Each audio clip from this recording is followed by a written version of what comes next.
Hello students, today we read the lesson of struggle for equality, lesson number 2. Okay. In this chapter हम इस chapter में inequality के लिए जो inequalities होती है उसके बारे में जो लोगों ने स्ट्रगल किया है ना, उनके साथ कुछ मिसबिहेव किया गया, ठीक है, उन्हें इक्वालिटी नहीं दी गई है, तो उसके लिए कुछ लोगों ने स्ट्रगल किया है, वो उसके अगेंस्ट खड़े हुए हैं।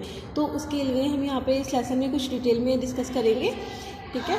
हमारे कॉन्स्टिट्यूशंस में you will read about how people stand up the against inequality and injustice. इसमें हम ये देखेंगे कि लोग कैसे इनइक्वालिटी और इंजुडिस के अगेंस्ट खड़े हुए थे। हमारे कॉन्स्टिट्यूशंस जो डॉक्टर भीमराव अंबेडकर जी ने राइट किया है उसमें भी उन्होंने इन लोगों के लिए काफ़ी रूल्स बनाए हैं, बट फिर भी बहुत सी जगहों पर इनइक्वालिटी जो पीपल्स होते हैं ना, उनको इक्वालिटी फेस करनी पड़ती है। The Indian constitution recognise the principle of inequality. It grants equal right to alls. It prohibits discrimination on the ground of religion, caste, creed and sex. It provide voting right based और universal adult franchise.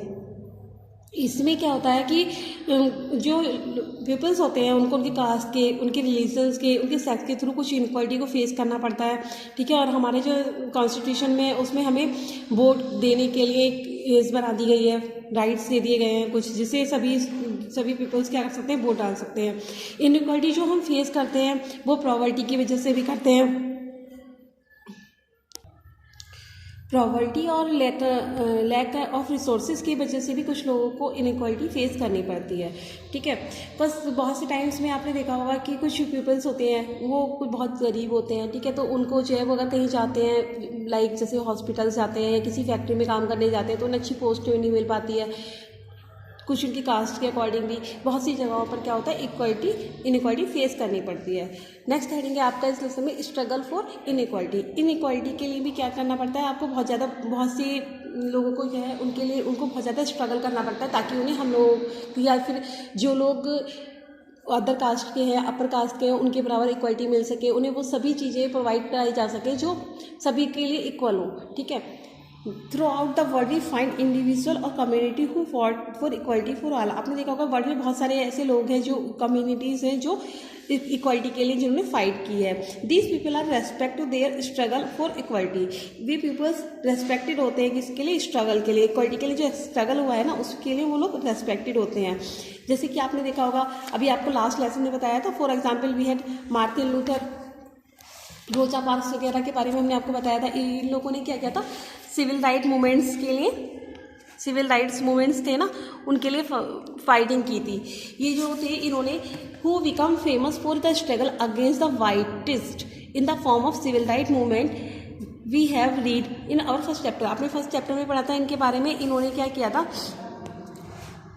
जो civil right movements था आपके white और African American के बीच में था, तो whites जो थे उनमें जो वो एक दूसरे के बीच में भेदभाव करते थे, तो सिविल राइट्स मूवमेंट्स आए थे, उसके लिए उन्होंने फाइट की थी, ठीक है। इसी तरीके से आपकी बहुत सारी चीज़ें ऐसी हैं जहाँ पे हम वुमेंस होती हैं ना, वुमेंस को जो है मेल्स जो मतलब मेन्स होते हैं उनके इक्वालिटी नहीं मिलती है, जबकि वुमेंस के लिए वो बना ली जाती है धारणा कि हाँ वो इस वर्क को नहीं कर सकते, जबकि वो ऐसा कर सकते हैं।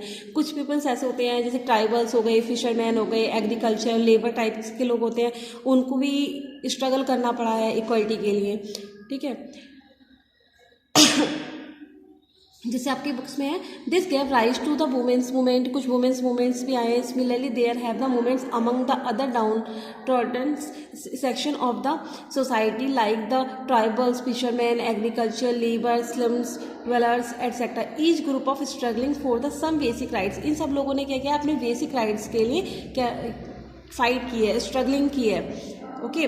When ever the government undertakes the task of building dams of winning a forest area under its control of the building a sanctuary, there are thousands of people who get displaced। आपने देखा होगा जो हमारी governments होती है वो development के लिए बहुत से डैम्स बनाती है, बिल्डिंग्स बनाती है, उसमें बहुत सारा एरिया कवर कर लिया जाता है, सेंचुरी बनाती है, तो उसमें बहुत सारा एरिया गवर्नमेंट ले लेती है। जो वो वहाँ पे जो लोग रहते हैं ना, जैसे आपने देखा होगा हाईवे निकलते हैं तो वहाँ पर जो लोग रहते हैं वो क्या होते हैं, डिस्प्लेस हो जाते हैं, मतलब अपनी जगह से हट जाते हैं, उनका घर वहाँ पर होता है, उनका वर्क होता है वहाँ पर, तो वो सब उनको छोड़ना पड़ता है।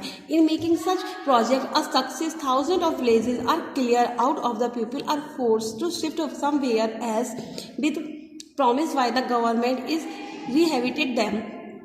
इसमें क्या होता है, जो पीपल्स होते हैं उनका वहाँ पर घर है, उनका वर्क भी वहाँ पर है, तो उन लोगों को अपना जगह छोड़नी होती है। बहुत सारे हज़ारों की संख्या में लोग जो डिस्प्लेस हो जाते हैं और दूसरी जगह पर, दूसरे गांव में उन्हें जाना पड़ता है। These people are extremely poor as they other comprise to the tribal और agriculture labour who have existed for the centuries on the natural resources of the forest और रिवर। ये पीपल्स जो होते हैं, लोग गरीब होते हैं, ये मेनली नेचर पे ही डिपेंड होते हैं। जैसे बहुत से लोग क्या करते हैं, रिवर्स के किनारे होते हैं, वहाँ से वो फिशिंग का वर्क करते हैं, ठीक है। जब उनको वो एरिया फिशरमैन्स होते हैं, वो लोग ट्राइबल्स होते हैं, तो वो लोग अगर उस एरिया को छोड़ते हैं तो उनका जो है एक रोजी रोटी का जो साधन होता है ना, वो भी हट जाता है, ठीक है। इस टाइप के जो बहुत सारे आपने देखा होगा, जैसे अभी पीछे आपने सुना होगा नर्मदा एजिटेशन, नर्मदा बचाओ आंदोलन आया था, तो उसमें भी क्या हुआ था कि एक डैम बनने वाला था, डैम बना रही थी गवर्नमेंट, तो उसके वजह से क्या था कि कुछ जो लोग थे ना, उन्हें डिस्प्लेस होना पड़ रहा था। अब अगर मान लें हम अपना स्पेस छोड़ के दूसरी जगह जाते हैं, तो हमारे जो बच्चे होते हैं उनकी एजुकेशन पे भी फ़र्क पड़ता है, ठीक है। एजुकेशन पे भी काफ़ी इफेक्ट पड़ता है, उनकी एजुकेशन से प्रॉब्लम आ जाती हैं।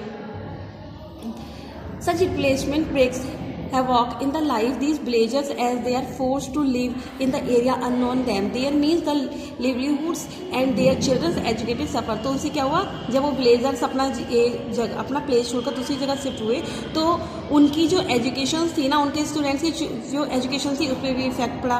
इन recent year thanks to the Narmada agitation the attention of the country has been focused on the rehabilitation of the peoples. जो हमारा नर्मदा आंदोलन हुआ था, उसके थ्रू जो गवर्नमेंट थी उसका ध्यान जो है इन लोगों पर गया। जो दलित लोग थे, ट्राइबल्स लोग थे, उन गवर्नमेंट ने सोचा उन लोगों के बारे में, ठीक है। जब ये गवर्नमेंट से ये डैम से बनाती है ना, तो उसे इरिगेशंस के में और पावर जो बनाती है, किस लिए बनाती है, इरिगेशन और पावर जनरेशन करने के लिए। तो लेकिन उससे क्या होता है, कुछ जो लोग वहाँ रहते हैं ना, उसके आसपास के लोग, उनकी जो लाइफ होती है वो काफ़ी इफेक्टेड हो जाती है। We would focus on the such organization called तवा मत्स्य संघ, an organization fight for the right of the displaced tribal of the Satpura forest in Madhya Pradesh. एक तवा मत्स्य संघ था जिसने अपने इक्वालिटी के लिए स्ट्रगल किया था, काफ़ी फाइट की थी उन लोगों ने। और ये जो तवा मत्स्य संघ है वो स्टार्ट हुआ था सतपुरा से। सतपुरा है आपका मध्य प्रदेश में, सतपुरा फॉरेस्ट है, वहाँ पर जो ट्राइबल्स थे, जो लोग रहते थे ना, तो उन लोगों ने इसको स्टार्ट किया था, ठीक है। नेक्स्ट टॉपिक है हमारा केस स्टडी, तवा मत्स्य संघ। Thank you.